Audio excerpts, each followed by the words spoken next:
अस्सलाम वालेकुम नाजरीन। नाजरीन, आज के जो कैसे वो है जी मंसूर अली खान, और मंसूर अली खान ने इमरान खान की रहाई के बारे में बहुत ही अहम किस्म का इंकशाफात किए हैं। उनका ये कहना है कि ईद से पहले इमरान खान की रहाई मुमकिन हो सकती है। तो आइए पहले मंसूर अली खान की बातचीत सुनते हैं, उसके बाद बात करते हैं।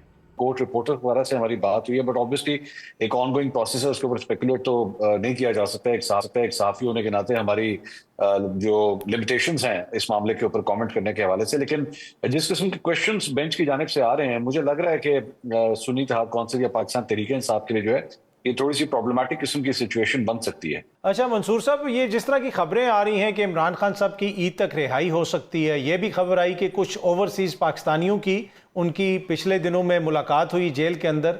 क्या आपको ऐसी सूरत हाल नजर आ रही है कि खान साहब ईद तक बाहर आ जाएंगे? देखिए काजमी साहब, मैं ये तो नहीं जानता कि वो ईद से पहले वापस आते हैं या नहीं आते, बाहर आते हैं या नहीं आते, लेकिन मैं ये कंफर्म आपसे कर सकता हूँ कि हाँ, ओवरसीज जो हैं वो चंद आए हुए हैं पाकिस्तान। और उनमें से कम से कम एक से तो मेरी अपनी भी ये है अभी, बल्कि प्रोग्राम शुरू होने से कुछ मेरी बात हुई, डिटेल से उनसे पूछा कि जी क्या हो रहा है इस वक्त खान साहब के हवाले से। तो उन्होंने कहा कि देखिए, हमारे पास तो स्पेस ही बहुत कम है कि हम खान साहब के लिए जो है वो कुछ कर सकें, क्योंकि जिस किस्म की पार्टी ऑर्गेनाइजेशन यहाँ पे चलाई जा रही है इस वक्त पाकिस्तान तहरीक इंसाफ के हवाले से, उसमें खान साहब के लिए स्पेस निकालना हमारे लिए बहुत मुश्किल है। जिसमें उन्होंने खास तौर पे अभी जिस तरह जो मौजूदा आर्मी चीफ हैं फील्ड मार्शल आसिम मुनीर साहब, उनके हवाले से उन्होंने कहा कि जब उनको ये नया ओहदा दिया गया, तरक्की दी गई, उसके बाद जिस किस्म का रिएक्शन दिया गया और अनाउंसमेंट की गई, वो जो बयान आया था अलीमा खान साहबा का, उसके ऊपर एतराज था। फिर उसके बाद मतलब इन साहब की जानिब से मेरी बात हुई, फिर उन्होंने कहा कि जनाब ये कभी ये बात करते हैं जी हमने बातचीत करनी है, फिर एक जगह जो है वो प्रोटेस्ट करने की बात करते हैं, सड़कों के ऊपर आने की बात करते हैं। तो इस किस्म के माहौल में बातचीत हो नहीं सकती। पार्टी के अंदर वैसी बड़ी डिविजन्स हैं, सारे एक दूसरे से लड़ रहे हैं, ऐसी सूरत में जो है वो क्या बात की जाए। बल्कि मुझे साथ ये भी कहा गया कि ये मौका बहुत अच्छा था, पाकिस्तान जो है वो एक जंग जीता हुआ था, इमरान खान साहब के लिए जो है वो काफी कुछ निकाला जा सकता था, बल्कि हो सकता है शायद निकाला जा सकता हो अभी भी। लेकिन ये ऑब्जेक्शन थी उनकी जानिब से कि जनाब माहौल जो है वो फिलहाल साजगार बनाने के बजाय खराब हो रहा है। बल्कि उन साहब ने यहाँ तक भी कहा कि जनाब ऐसी सूरत हाल में मुझे तो कभी कभार इस तरह लगता है कि जानबूझ के इमरान खान साहब की रिहाई के रास्ते में जो है वो रोड़े अटकाए जाते हैं, क्योंकि अगर इमरान खान साहब बाहर आ गए तो कहीं ऐसा ना हो कि इन लोगों की, बहुत से ऐसे लोग हैं जिनकी दुकानें खुली हुई हैं, तो जैसे ही अगर वो बाहर आ गए तो उनकी दुकानें बंद हो जाएंगी। तो जी। शायद जानबूझ के माहौल को जो है वो खराब भी किया जाता है। अच्छा, वह उन्होंने ये कोई कंफर्म किया आपसे कि जेल में किसी ओवरसीज की आजकल में मुलाकात हुई इमरान खान साहब से? नहीं, उन्होंने मुझे इस किस्म की कोई कंफर्मेशन नहीं दी कि उनकी ऐसी कोई मुलाकात हुई है या नहीं हुई। अलबत्ता ये मैं आपको कंफर्म कर सकता हूँ कि उनके दौरे जो हैं, जिन साहब से मेरी बात हुई है, ओवरसीज से ही ताल्लुक रखते हैं, और वो बल्कि लाहौर और इस्लामाबाद के अंदर जो है उनका आना-जाना काफ़ी रहा है, और आज ही जो है वो लाहौर से वापस इस्लामाबाद हो गए हैं।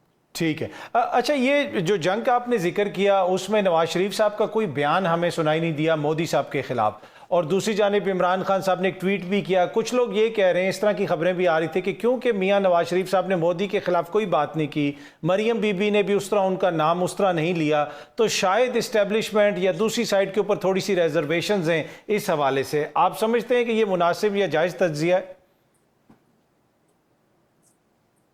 अब वैसे मेरे ख्याल में तो रिजर्वेशन होनी चाहिए थी, लेकिन अगर मैं रियलिटी चेक एक करने की कोशिश करूं, या जो हालात मैंने कम से कम देखे हैं, मिसाल के तौर पे जब आर्मी चीफ के हवाले से जब एक फील्ड मार्शल के वो जो स्टार्स लगने थे, उस सिलसिले में जब एक तकरीब हुई ऐवान सदर में, तो उसके अंदर नवाज शरीफ साहब भी मौजूद थे, उसमें हसन नवाज जो उनके साहबजादे हैं वो भी मौजूद थे, मरियम नवाज जो है वो खुद भी मौजूद थी।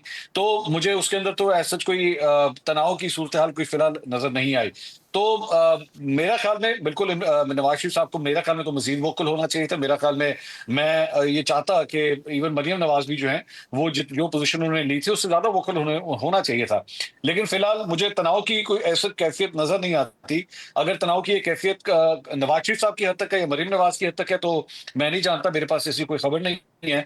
लेकिन अगर मैं मौजूदा हुकूमत के हवाले से देखूं तो कॉन्सिक्वेंटली जो इवेंट्स हुए हैं उसके अंदर मुझे फिलहाल कोई तनाव की कैफियत इवन शहबाज शरीफ साहब या मौजूदा एस्टैब्लिशमेंट के दरमियान भी फिलहाल नजर नहीं आ रही।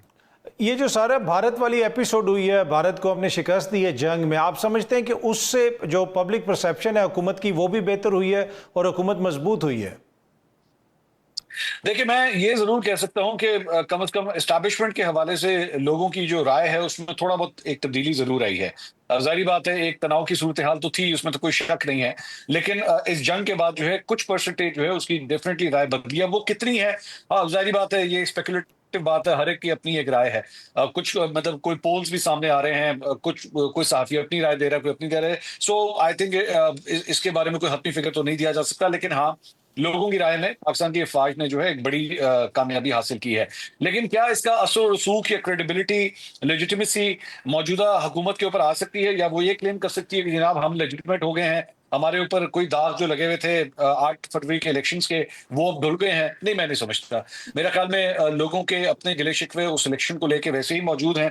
मैं नहीं समझता कि वज़ीर-ए-आज़म शहबाज शरीफ साहब के हवाले से जो है वो कोई बहुत ज़्यादा राय तब्दील होगी। लेकिन हाँ, मैं ये ज़रूर कह सकता हूँ कि मौजूदा जो एस्टैब्लिशमेंट है, उसके हवाले से लोगों की कम से कम उसकी जो राय में जो है गुडविल जो है वो ज़रूर कम से कम पहले से बेहतर हुई है। अच्छा, सोशल मीडिया पे जो खास तौर पे पाकिस्तान तहरीक इंसाफ का सोशल मीडिया है, उसका किरदार आप कैसा देखते हैं सारी जंग के दौरान?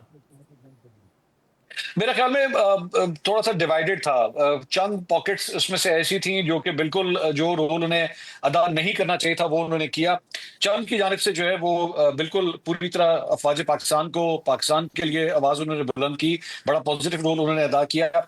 लेकिन चंद अफ़राद ऐसे थे, चंद मेरे ख्याल में नाम ऐसे थे, अलीमा खान साहिबा ने 1-2 ऐसे बयानात दिए जो उनको नहीं देने चाहिए थे जब उन्होंने शक का इज़हार किया। सो मैं इसको एक मिक्स्ड बैग कहूँगा। मैं ये नहीं कहूँगा कि बिल्कुल ही पूरी पाकिस्तान तहरीक-ए-इंसाफ जो है वो ऑपोजिट डायरेक्शन में चल रही थी, या बिल्कुल ही जो है वो प्रो जो है वो अफवाज उन्होंने कोई स्टेटस रखा हुआ था। मतलब मिक्स था, और ज़ाहिर बात है इसी से पता लगता है कि पार्टी जो है कितनी डिस्ट्रीब्यूटेड है। किसी की कोई डायरेक्शन है, किसी की कोई डायरेक्शन है।